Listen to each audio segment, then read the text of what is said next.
Estamos no programa Investigações sobre o Viver. O meu tema hoje é o mecanismo psicológico da guerra e eu pretendo explicar, com base nos conhecimentos teosóficos, o que funciona mal nos seres humanos a ponto deles decidirem fazer guerras. E o estudo está dentro do propósito de propiciar o autoconhecimento para que o ser humano, se conhecendo, progrida espiritualmente e se torne um ser humano melhor. Então eu coloquei essa figura aqui, dois cachorros brigando, para mostrar que a hostilidade vem do reino animal, que nós carregamos dentro de nós, porque nós viemos dessa rota evolutiva que já estamos acostumados a ver, passamos pelo reino vegetal, depois do mineral, passamos pelo reino humano e o reino animal, e no reino humano então desenvolvemos a mente, o quinto princípio, para depois desenvolvermos os princípios mais espirituais. Então nós vemos, quando nós observamos na nossa rotina os animais brigando, né, dois cachorros brigando, a gente vê no nosso dia a dia os animais, né, se comportando de um modo que a gente acha engraçado, né, divertido. Os cachorros brigando por brinquedos, dois cachorros brigando por um patinho, eles destroem o patinho, aí sobra o patinho para nenhum dos dois, né? A gente acha isso engraçado, muitos acham isso fofo. Mas quando a gente vê esse tipo de comportamento no reino humano, já não tem mais graça, né? Não é mais engraçado porque o potencial destrutivo do ser humano, ele é muito maior que o do animal. O animal pode fazer uma guerra, participar de uma briga com unhas e dentes, no máximo. Mas o ser humano, como ele tem esse quinto princípio em desenvolvimento, que é a mente, ele consegue fazer armas e consegue fazer um grande estrago. Então, se o patinho, por exemplo, for uma usina nuclear, o perigo é terrível, né? A pessoa pode destruir não só o seu brinquedo, o seu objeto do seu interesse, mas pode destruir uma grande parte do planeta. Então nós temos muito medo, com razão ficamos preocupados e não achamos graça nenhuma. Por isso que temos que entender como essas coisas acontecem, né, justamente para evitar que elas, né, se repitam, que elas continuem. Então, como eu falei, nós estamos nesse ciclo aqui, né, de evolução, desenvolvendo o quinto princípio, né, e o quinto princípio do homem desenvolvido, que é a razão, ele consegue abstrair a parte concreta da sua realidade e consegue concatenar aquilo que ele abstrai numa totalidade. E é por isso que o ser humano, com o quinto princípio bem desenvolvido, ele vai conseguir refletir a ordem do todo. Então é isso que a gente vê naquelas pessoas que conseguem entender e calcular os prejuízos de uma guerra. Não só humanos, que aí entra na questão do coração, da sensibilidade e da empatia, mas antes mesmo de chegar lá, ela consegue até calcular o prejuízo de você destruir o patinho, você destruir todas as coisas ao redor, né? Porque ela consegue fazer uma conexão e ver como, por exemplo, uma guerra acaba com a economia do planeta inteiro, que é o que a gente está vendo agora, né? Os efeitos econômicos da guerra, isso sem entrar na questão assim, do karma, que muitas pessoas nem acreditam, mas quem produz destruição vai ter um péssimo karma para as próximas vidas, né? Sem falar assim, do sofrimento que ele está gerando para milhares de pessoas, né? Então nós temos esse tipo de comportamento ainda animalesco no ser humano, porque a mente dele ainda está pouco desenvolvida e ele só consegue ver as circunstâncias ao seu redor e os seus desejos, ou seja, a parte racional dele se identifica com a parte animal. Em vez dela se identificar com a totalidade, estar conectada, né, com os princípios superiores, de onde surge a empatia, ela se identifica com a parte inferior, esse quaternário inferior, que a gente está acostumado a ver aqui na teosofia. Então vamos revisar aqui. Nós temos um quaternário inferior, aquela figura que aparecia antes do centauro, né? Tem a ver com essa parte de baixo, o quadrúpede o animal, que é o corpo físico e os seus anexos, que são o segundo e o terceiro princípio, E nós temos também, em desenvolvimento no animal, o corpo dos desejos e as paixões. Então, como o animal está desenvolvendo esse lado, o instinto de posse, né, de preservação, ele tem animosidade, tem hostilidade, então ele briga. E então, no ser humano, a gente tem já a mente, e a mente em desenvolvimento, ela pode se associar a essa parte inferior, o quaternário.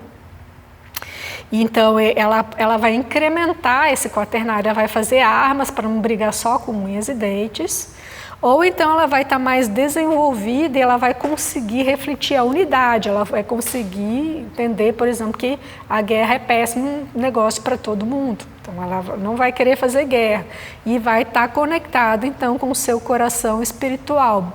Buda, intuição, o coração espiritual, que reflete, por sua vez, a unidade de Atma, o espírito uno.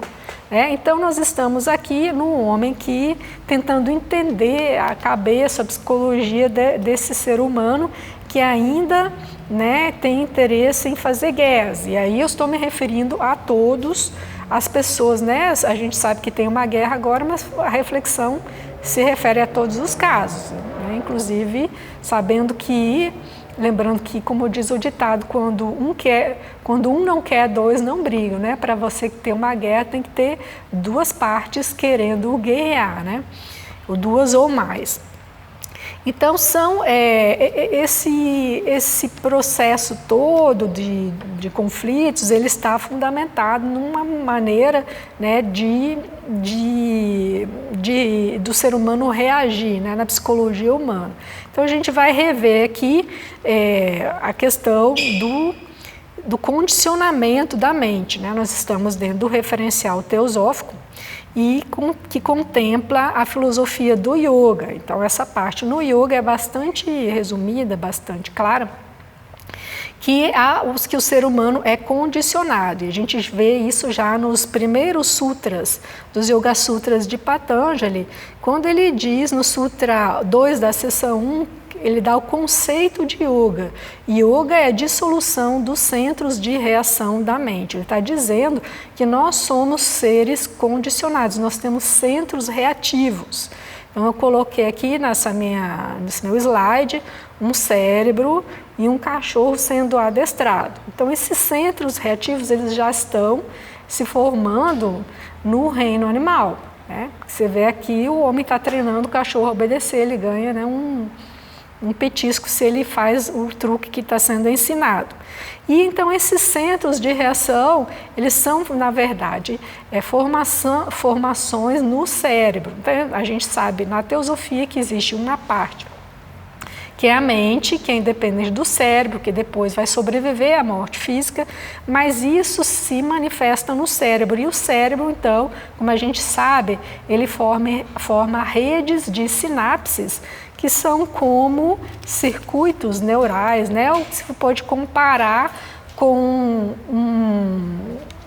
uma placa eletrônica, né? Que tem um circuito e aquela energia sempre vai passar por aquele mesmo lugar.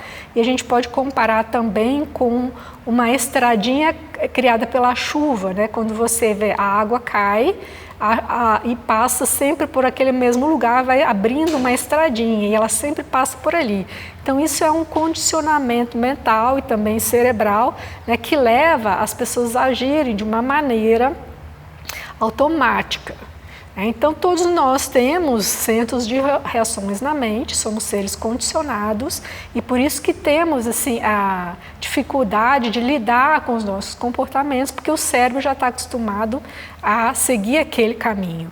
Então, o que é o yoga? Que você pode também associar com outros nomes, né? Com o processo de autoconhecimento, espiritualização, na verdade significa um processo de conhecer os seus condicionamentos e querer superá-los, né? Se conectar com uma parte superior a isso, uma parte não condicionada. Então o Patanjali diz assim: yoga é a dissolução dos centros de reação da mente. E nesse estado, então, com centros de reação da mente, o vidente, que é a pessoa, está estabelecido em sua própria natureza original, que é espiritual. E com os centros de reação não dissolvidos, o vidente permanece identificado com as tendências adquiridas da mente. Então, esse é o ponto X dessa reflexão de hoje. Com os centros de reação não dissolvidos, ou seja, somos condicionados com as nossas tendências, né? A pessoa permanece identificada com essas tendências reativas. Então, aqui eu organizei essa análise em 3 pontos, né, que são o desejo, a irracionalidade e a ausência de empatia, que são os três peças de uma engrenagem, de um mecanismo que é capaz de fazer uma pessoa se interessar em fazer uma guerra. Então, o primeiro aqui é o desejo, o 4º princípio, né? Como eu falei, essa parte que já está em desenvolvimento no animal. O animal tem o desejo, ele tem atração. O desejo é uma força motriz, né? Como um imã que está associado ao princípio da busca do prazer e da fuga da dor. Ele tem uma função na natureza, no desenvolvimento não só do animal, mas também do ser humano. Por exemplo, a natureza sabiamente associa o desejo à sobrevivência, ao prazer, por exemplo, alimentação. Se não fosse pelo prazer, muita gente não comeria, a gente morreria de fome, muita gente não levantaria da cama para ir trabalhar, para ganhar um dinheiro, para comprar coisas com aquele dinheiro. Então, o desejo, ele tem uma força que move e que ele faz a inteligência despertar, né? Então, o animal, ele tem desejo pelas coisas, ele vai aprendendo com isso, vai desenvolvendo a mente rudimentar dele, que depois, no reino humano, vai se desenvolvida de verdade, como a gente, né? Vai ter uma mente que vai desabrochar, mas no animal, essa inteligência ainda está bastante rudimentar, mas ele tem que aprender a caçar, a pescar, a coletar frutas, plantas para ele se alimentar. Então, a necessidade fisiológica está associada a um prazer que gera o desejo que faz e empurra ele para frente, para se desenvolver. Então, o desejo em si mesmo, ele não é um mal, ele tem uma função na natureza. Mas quando chega a um ponto no ser humano, o desejo ele tem que ter uma limitação e ele tem que dar lugar para outras coisas na evolução. Aí ele tem que dar lugar para a compreensão, para o desenvolvimento de outros princípios e aí então aquele mecanismo do desejo vai se acomodar, né, nessas outras partes que o ser humano tem. A sua razão e a sensibilidade, né? A sensibilidade do coração espiritual. Então, quando chega na fase de que esse desejo tem que ter um freio e as outras partes ainda não estão desenvolvidas, né, isso se torna um problema. E é por isso que nós temos, né, essa dificuldade, esse sofrimento que é causado pelo desejo, que é um assunto bastante tratado na teosofia e na filosofia do yoga, né? Então, por que nós temos esse sofrimento causado pelo desejo? Agora a gente vai entrar nisso. E eu trouxe essa imagem desse passarinho aqui, desses 3 passarinhos com o bico aberto, e eu gostaria de representar a ideia do desejo por esses bicos que querem, que anseiam alguma coisa. É claro que aqui está na natureza, então, como eu falei, o desejo não é um problema na natureza. O desejo não é um problema porque o animal ainda não tem mente. O animal, ele deseja alguma coisa, ele deseja comida, ele consegue a comida ou não consegue, acabou, encerrou aquilo ali, ou vai ficar com fome, né? Mas não vai ficar sofrendo mentalmente com o desejo como nós, né? Que criamos na nossa mente esse mecanismo de busca de satisfação do desejo. Então, nós temos em nós essa busca de satisfação.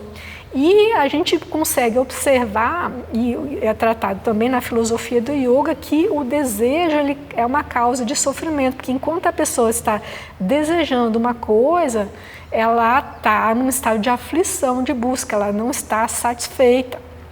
E é por isso que, como nós vamos ver depois, aqui eu tenho um comentário do Time, que é um autor de ciência do yoga, a forma de você buscar um estado de felicidade ou contentamento é você compreender os desejos e se libertar desse mecanismo.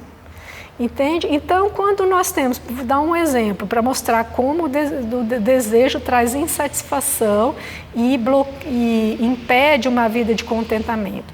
Se vocês têm, vamos supor que você seja uma pessoa privilegiada, que você tem uma casa com piscina e no domingo à tarde, que está muito quente, você tem essa possibilidade de entrar na piscina, tomar um banho de piscina.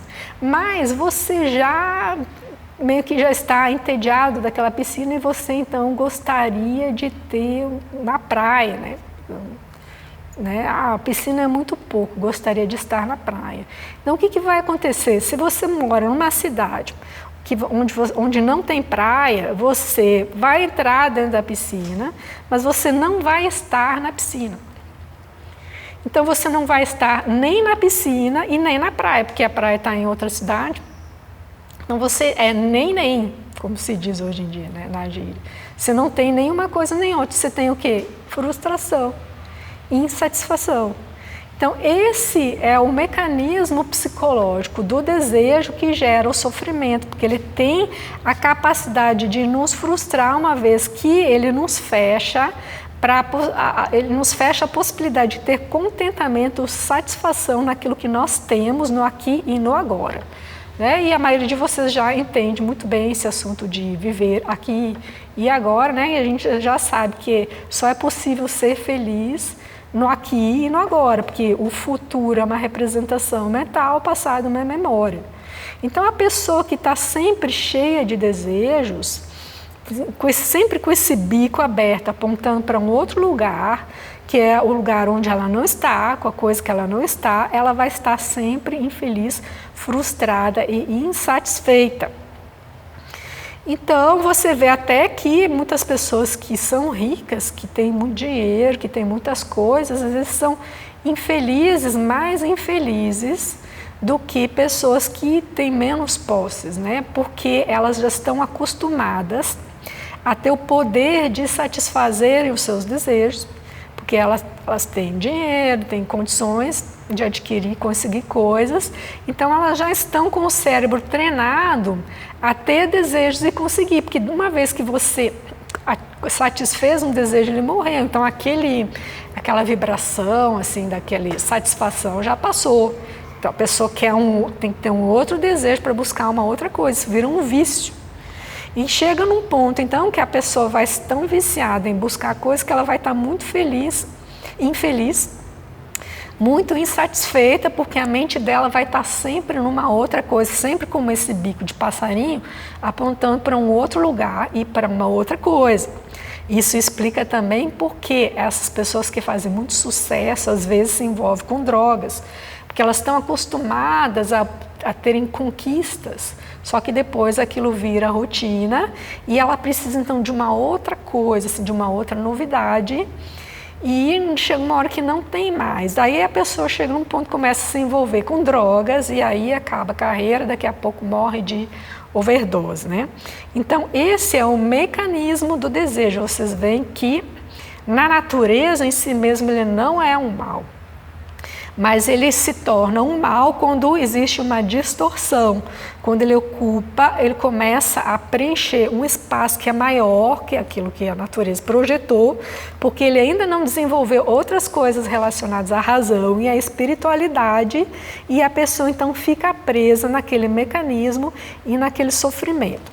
E aí você imagina assim, quanto mais distante está aquele objeto do desejo, maior vai ser aquela luta, né, e aquela insatisfação. Então aquela insatisfação vai funcionar dentro dela como uma mola que impulsiona a pessoa para aquele sonho, né? E com isso, quando eu falo assim em sonho, eu não estou desvalorizando os sonhos das pessoas, assim, os seus ideais ou projetos de vida, né? Nem mesmo a necessidade, como eu já falei. A própria natureza já associa algum desejo às necessidades, porque manter a existência física, por exemplo, ter dinheiro para sobreviver, para comer é uma necessidade, é um dever. Mas se nós tivéssemos que fazer isso só por dever, a gente não fazia. Então tem que ter um prazer envolvido para nos mobilizar. E na própria existência existem propósitos. O próprio propósito da natureza é a evolução. Nós temos propósitos, planos, metas, e dentro disso nós também temos os nossos ideais, nossos sonhos. Então eu não estou desqualificando essa parte. Eu estou falando apenas do desejo como aquela busca do prazer. Que veja bem, um propósito, uma meta não é necessariamente um prazer, pode ser em geral, o propósito genuíno é a aspiração da alma, né? A pessoa nasce com propósitos que são escolhidos antes da própria encarnação, que são propósitos da alma. Eu não estou falando desses propósitos, das nossas metas, nossos sonhos, mas desse mecanismo do desejo. Então, às vezes a pessoa fica cultivando aquele desejo e com isso ela cria uma estradinha no cérebro dela, porque ela quer aquilo, então ela fica fixada naquele objetivo. Então, quanto mais ela quer aquilo, mais distante aquilo, maior vai ser aquele fogo, aquela força que ela impulsiona ela para aquele objetivo. E dali, então, que surgem as grandes ambições, por exemplo. As grandes ambições que cegam as pessoas. Então, algumas pessoas vão ter o sonho de construir grandes impérios, de serem grandes heróis, né, de serem grandes estadistas, e elas vão cultivando aquilo ali.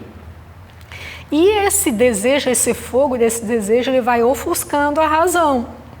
Porque, como eu falei, quando a mente está associada ao quarto princípio, o princípio dos desejos, ela fica focada ao redor daquele umbigo, vamos chamar assim. Ela só enxerga aquilo. Ela não enxerga o todo, ela não enxerga o bem comum. Tá? Ela fica fixada naquele âmbito reduzido. Então, a pessoa vai cultivando aquilo ali e vai perdendo toda a racionalidade, e daqui a pouco ela está fazendo uma guerra, porque ela foi tomada por aquele mecanismo. E quanto mais antigo é aquele mecanismo, vocês veem, por exemplo, essas guerras que envolvem disputas por território, normalmente são coisas muito antigas, que vêm lá do passado, de outras gerações. Então são estradinhas no cérebro que surgem lá do avô, do bisavô. Né? A família inteira tem brigas de vizinho, por exemplo, fazendeiros. A família inteira tem uma estradinha no cérebro por causa daquele pedaço de terra tal. Né? Então o vizinho também, porque um dia teve uma história de uma cerca que estava ali e um dia alguém errou naquela cerca. Né? Então começaram a brigar por causa daquele pedaço de terra. Então, ainda que a pessoa tenha um pedaço de terra enorme em comparação com aquele pedaço enorme, aquele pedacinho é insignificante, ela vai querer aquilo ali porque ela já está com o suco no cérebro dela, aquela estradinha há muito tempo, né? E aquilo já vem do avô, do bisavô e outro vizinho também, né? E aí você vai perguntar para as pessoas, quando você vê, por exemplo, crianças brigando, você vai perguntar quem começou, né? Cada uma vai dizer, foi o outro, né? Foi o outro que começou.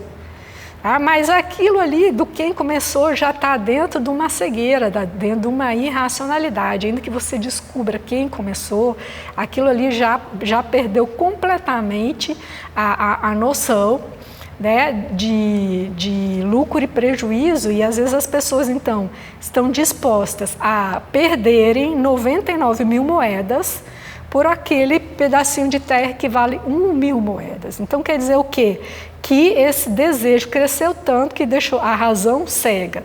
Agora nós vamos então entrar no próximo ponto desses que eu selecionei, que é a irracionalidade. Tá? Então nós falamos do problema que está no quarto princípio, agora estamos entrando no problema no quinto princípio, que é a razão.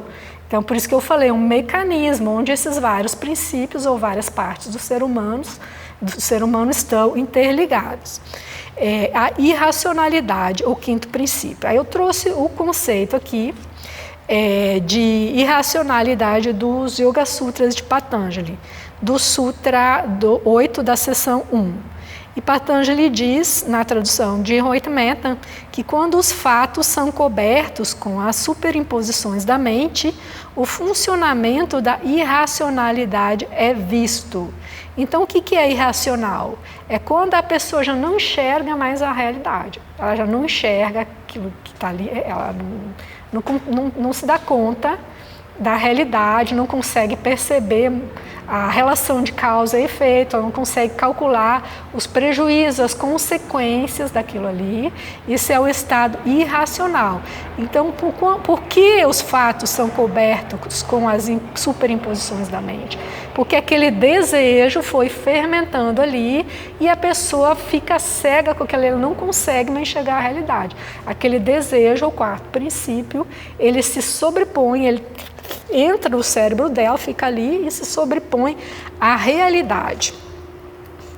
Aqui o Rohit Mehta faz um comentário, ele diz assim: quando a percepção de algo não tem semelhança com a coisa que de fato é, ou seja, a pessoa tem uma coisa na cabeça dela que não é a realidade que está na frente dela. Por isso que aqui, como eu já falei várias vezes, a gente tem que ficar atento com o relativismo, porque relativismo é o que cada um acha que é o que cada um acha. Como dizia Aristóteles, verdade é dizer o que é, o que não é, não é. Assim como o Buda dizia, temos que ver as coisas como são. Mas o que é irracional aqui? A pessoa tem uma coisa na cabeça, ela só enxerga aquilo. Ela não enxerga a realidade. Então o relativismo também. Relativismo é cada um acha o que quer. Mas não achar o que quer não é verdade. Verdade é ver o que está ali na frente. Então, quando a pessoa está nesse estado irracional, a mente ela está tão perturbada pelo desejo, ela não enxerga a realidade. Então, aquilo que está na cabeça dela não tem semelhança com aquilo que de fato é. Então, nessa situação, fica-se sob a influência da irracionalidade, ou viparyaya. Essa palavra significa realmente algo que é contrário. Neste contexto, é contrário à pramana, que é a razão. Assim, é contrária à razão e, portanto, pode ser definida como irracionalidade. O sutra acima diz que, quando se vê alguma coisa completamente diferente daquilo que de fato é, então a irracionalidade está em funcionamento, significando a visão daquilo que se superimpôs.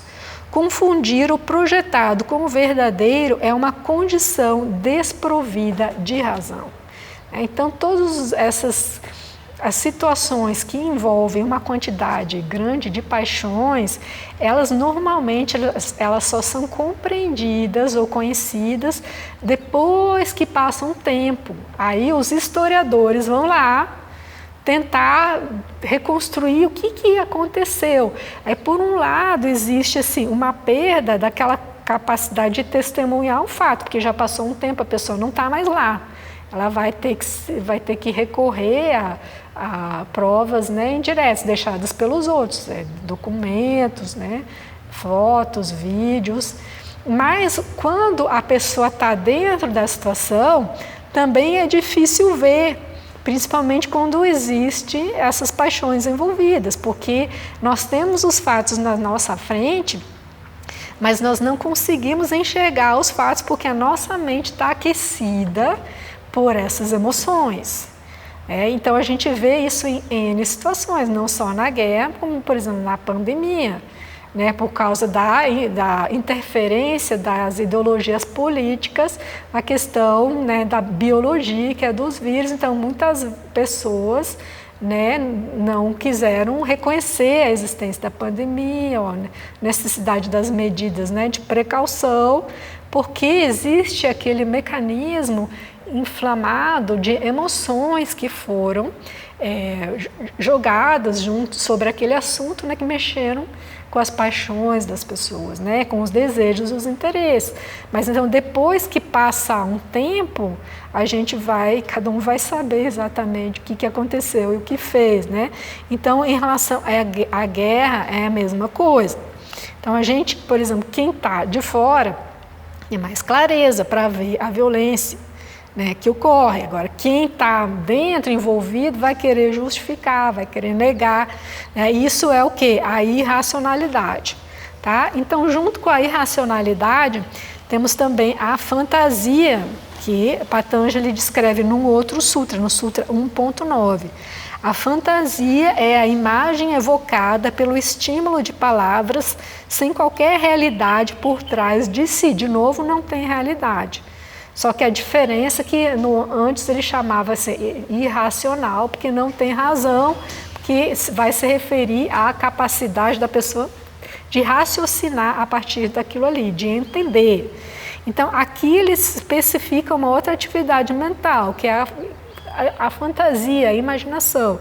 Então, você vê a pessoa tem aquele desejo enorme, né, por aquele pedaço de terra, né, aquilo tomou conta da mente dela, ofuscou a razão dela, e ela ainda tem uma fantasia com aquele desejo, né? E aí ela delira. Ali você coloca todas as megalomanias, né? Os megalomaníacos que querem dominar o mundo, que querem construir um grande império, que querem conquistar, que querem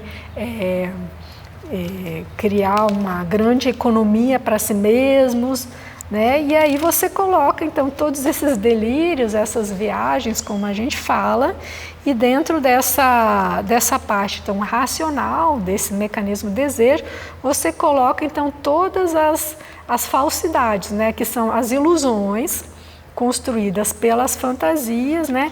E todos os argumentos falsos, né? Todas essas mentiras, né? De que falácias, que nós temos que ter um inimigo comum, nós temos que lutar, nós temos que expandir o nosso país, nós temos que ter ódio para lutar, para fazer a revolução, nós precisamos de armas, precisamos de um grande território, uma grande fortuna, destruir o meio ambiente, precisa desmatar para ganhar dinheiro, né? E aí então nessa parte mental do quinto princípio que entram todos esses argumentos e essas mentiras.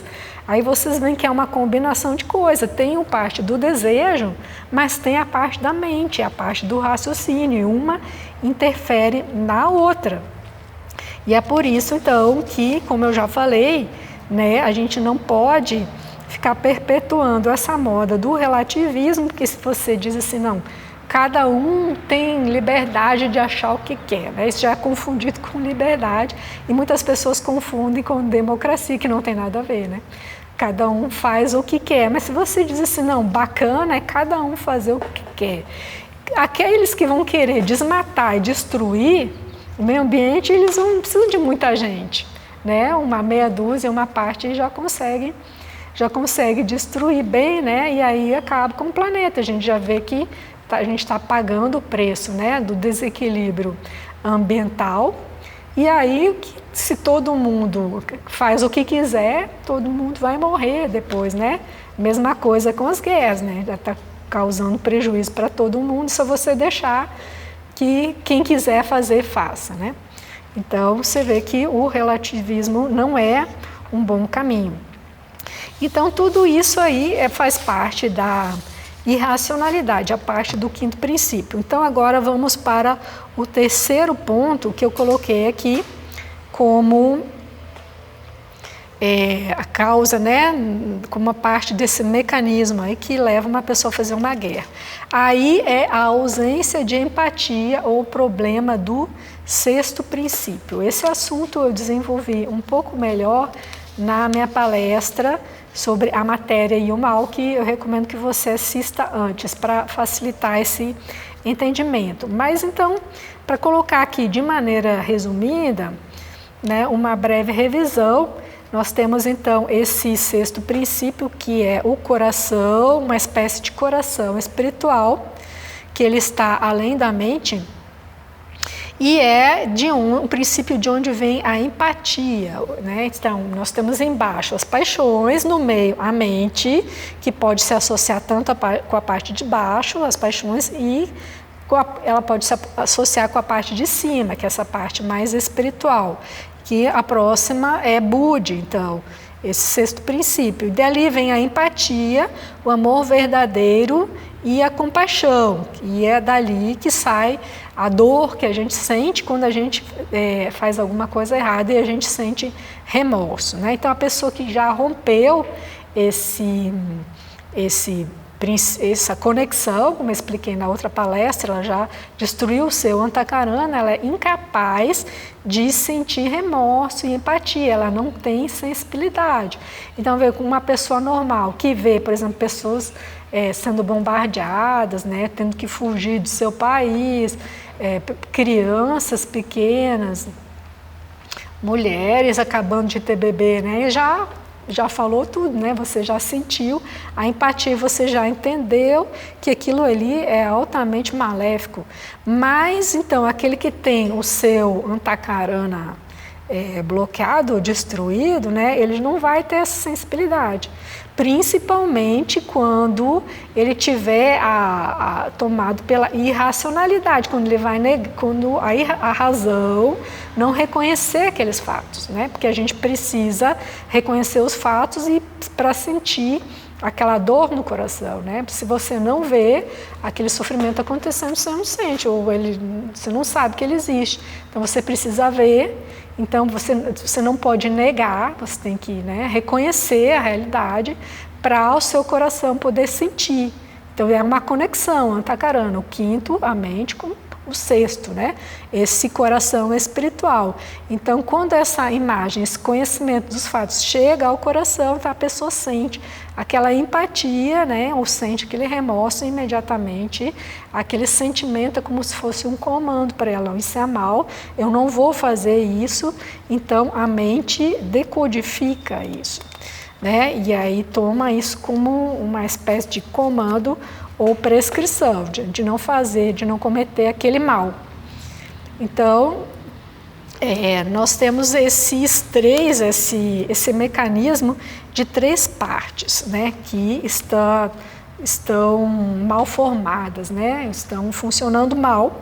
E então, agora eu vou fazer alguns comentários ainda para fechar, sobre essa questão do contentamento, né, e essa questão da mente, para mostrar como nós podemos trabalhar, então, os nossos desejos, né, e trabalhar a nossa mente, e para com isso despertar, abrir esse coração espiritual e despertar essa empatia. Então, por uma parte, eu expliquei, né, o que está indo mal, como está indo, o que acontece de errado, né, e algumas coisas eu vou colocar agora sobre como nós podemos trabalhar para consertar isso.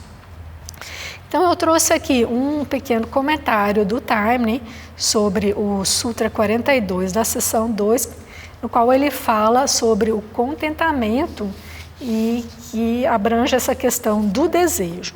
Então, ele diz assim: o resultado do desenvolvimento do perfeito contentamento é a suprema felicidade.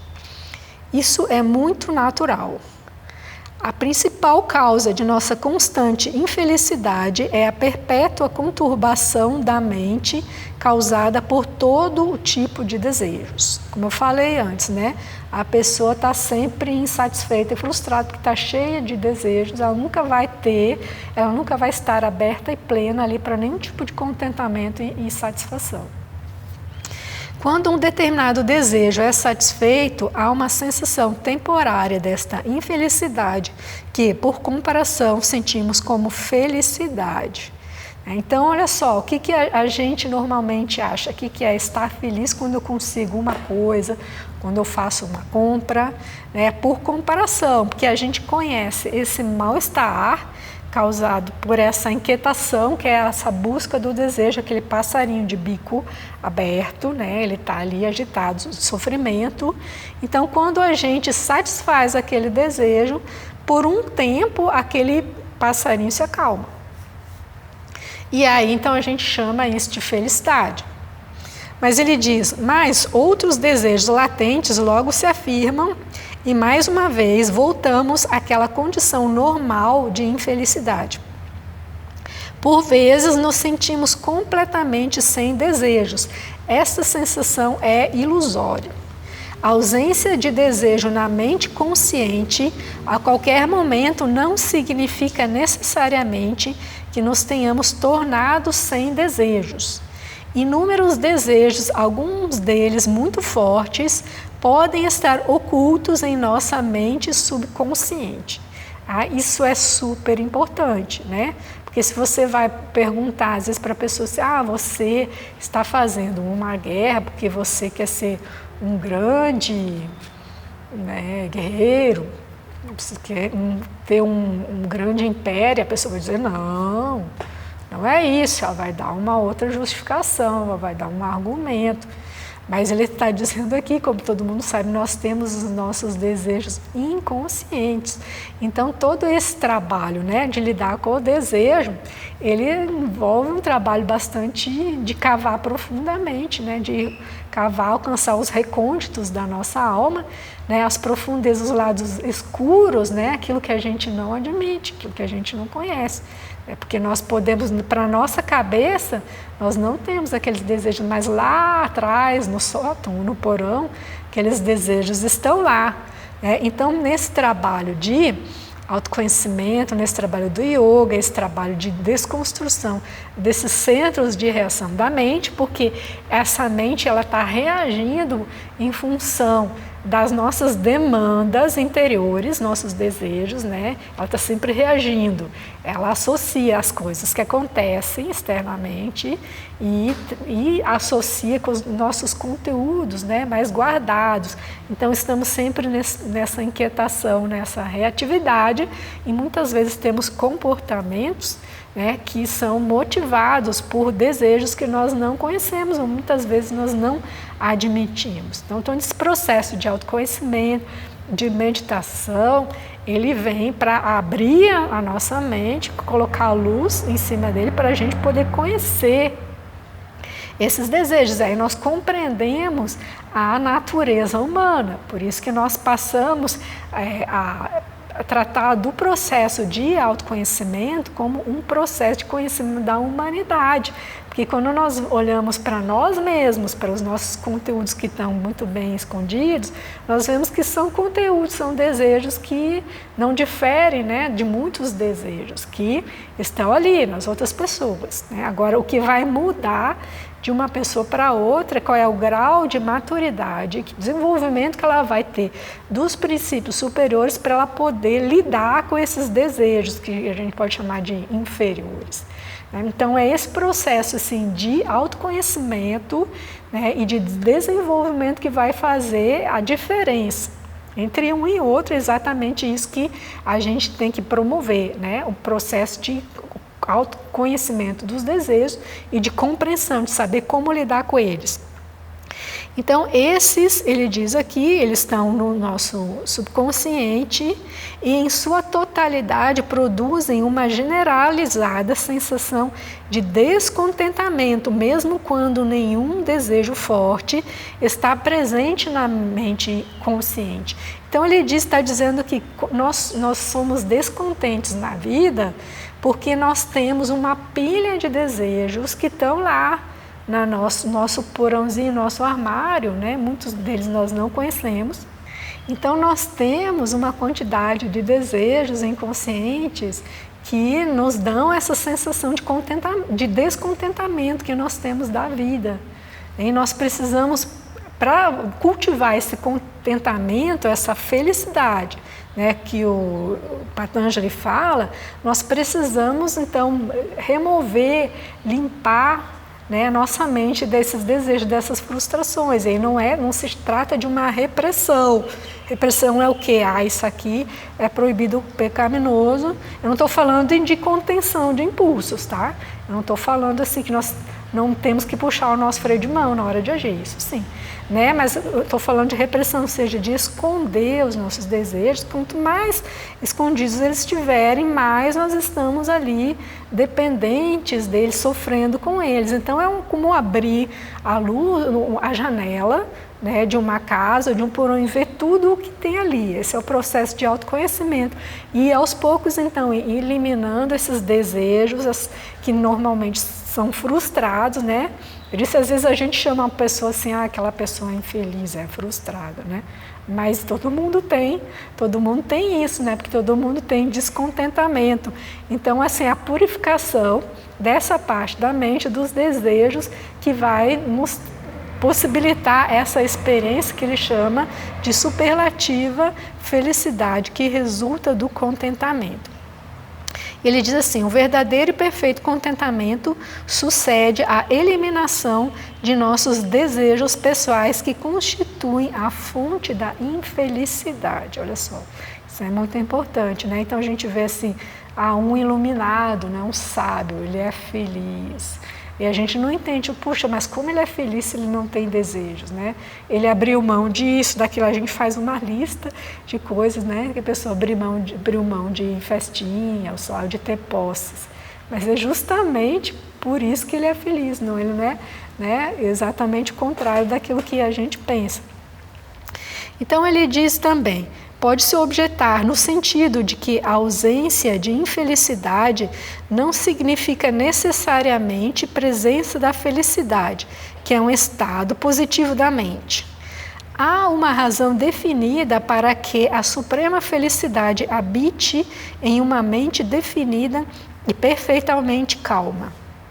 Uma mente calma está apta a refletir em si mesma a bem-aventurança inerente à nossa verdadeira natureza divina. O constante surgimento dos desejos impede a manifestação da bem-aventurança na mente. Somente quando esses desejos são eliminados e a mente torna-se perfeitamente calma, conhecemos o que é a verdadeira felicidade. Essa alegria constante e sutil chamada sukha e que vem do interior independe das circunstâncias externas e é realmente um reflexo de Ananda, um dos 3 aspectos fundamentais do eu. Na verdade, mais precisamente é o reflexo do 6º princípio, o Buddhi, né, que nos seres de evolução posterior a humanos estão bem despertos, né, como Jesus, como Cristo, que despertaram esse 6º princípio, por isso eram sempre vibrantes de amor e de felicidade, né? Tem uma comparação que você pode fazer com as experiências de quase-morte, como eu falei, são bastante didáticas. A pessoa sai desses veículos inferiores, inclusive ela sai desse corpo dos desejos, né? Sai da mente, ela fica naquela porção mais sutil, né, da sua combinação de veículos, e ela sente então assim aquela alegria, aquele êxtase, né, e está falando e tem a ver com isso aqui. Ou então a pessoa ela sai do corpo, né, ela fica ainda nos seus veículos mais densos, no corpo astral, né, mas ela encontra seres que ela diz assim, não, aquele só pode ser Jesus, porque ele tinha um amor intenso, né, um amor tão grande. A pessoa diz, acho que é Deus, não encontrei Deus, mas na verdade todos os seres, né, de desenvolvimento superior ao nosso, que tem o 6º princípio desperto, eles têm essa vibração de amor. Então não é porque a pessoa estava ali e ele sentiu um amor por ela, só por ela, não é exatamente isso. Ele vai sentir, ele vai ter aquela vibração por todos os seres, porque ele é assim, ele tem aquele 6º princípio desperto. Então, se é um ser de natureza superior, vai ser um ser de amor vibrante, que vem do 6º princípio. Então, esse é um exemplo bom para a gente compreender. Tá? Então, outro ponto a respeito do desenvolvimento, né? Como nós podemos tratar desses problemas, né? É a questão da mente, então, a parte racional. eu acabei de falar da parte da purificação dos desejos e a purificação da mente. Então, coloco aqui para reflexão esse pequeno trecho de Doutrina Secreta, volume 3, de Blavatsky, que ela diz que a mente humana é um reflexo da mente divina. Isso é muito profundo, muito importante. E vou ler primeiro a passagem. Ela diz: o Logos é o espelho que reflete a mente divina. Ela está falando assim dos princípios de manifestação cósmicos. Então, um deles é o Logos. O Logos é o espelho que reflete a mente divina, né? É o veículo da mente divina. E o universo é o espelho do Logos, ou seja, o Logos espelha o universo. Embora esse último, o Logos seja o essence, ou seja, o ser no universo. Então, o Logos é um veículo, é o ser que reflete toda a mente divina, todo aquele conhecimento acumulado, né? Todo aquilo que é o saber que foi desenvolvido ao longo de todos os universos. Então, assim como o Logos, ou esse ser, ou essa mente, que nós poderíamos, de certa forma, chamar de Deus, né, se referindo ao Logos criador do sistema solar, como o Deus manifestado, assim como o Logos reflete tudo no universo, do pleroma do universo do ser, daquele conjunto de coisas que existem. Assim também reflete o homem em si mesmo tudo o que vê e encontra em seu universo a Terra. E aqui eu coloquei como desenho, né, as bolhas de sabão. Então, se você pensa o Logos, né, como o veículo da mente divina, ele vai refletir, ele tem dentro de si a onisciência, o conhecimento, ele espelha tudo o que existe na realidade. E assim, então, o ser humano que tem a mente, o quinto princípio, que é uma faísca, uma centelha desse Logos, ele é capaz de refletir tudo que ele vê ao seu redor, né, tudo que ele vê no universo dele. Então, o que é a mente saudável? A mente saudável, ela reflete como uma esfera, aqui uma bolha, ela reflete a totalidade, fielmente. Ou seja, não existe distorção. Isso aqui eu não quero enxergar, então eu não enxergo. Isso aqui é o que eu gosto, o que eu não gosto, isso aqui é o que eu acho. Né? Então, se eu acho isso, então eu só vejo isso. Então, não existe isso na mente purificada, ela é como um espelho limpo, ela vai refletir inteiramente aquilo que é, né? E ela estando desenvolvida, está aberta para o alto, para a totalidade, ela vai refletir o universo inteiro do seu redor, ou seja, a sociedade, as coisas que existem, a natureza vai refletir sem distorções. Vai ver se está tendo uma guerra, é ruim. Está tendo desmatamento, destruição do meio ambiente, é ruim, ela vai reconhecer isso, vai compreender a interdependência de todas as partes nesse todo, ela vai entender as relações de causa e efeito que geram a desarmonia nesse todo. Então, ela se identificando com essa totalidade vai ser um agente de cooperação da harmonia e do bem comum.